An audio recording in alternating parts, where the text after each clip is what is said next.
Viewers, আজকে আপনাদের সামনে একটি গুরুত্ব বিষয় আলোচনা করব। আপনারা ফুল ভিডিওটি দেখবেন এবং ফলো দেবেন, সাবস্ক্রাইব করবেন, শেয়ার করবেন। গত 15 দিন আগে এই ঘটনাটা আপনাদের সামনে বলছিলাম, আজকে রিপিট করে কথাটা আজকে বলতেছি।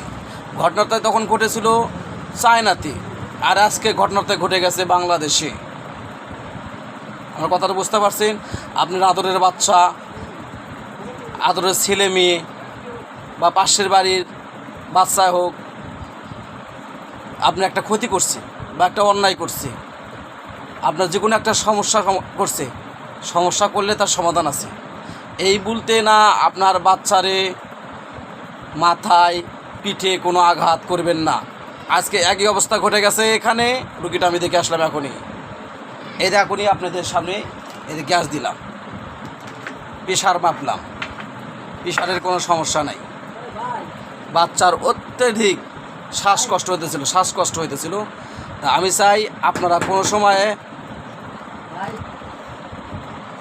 সবার সাথে একইভাবে একই কথা বলতে চাই। আপনারা কোনোভাবে কোনো বাচ্চায় মাথায় আঘাত করবেন না, পিঠে আঘাত করবেন না।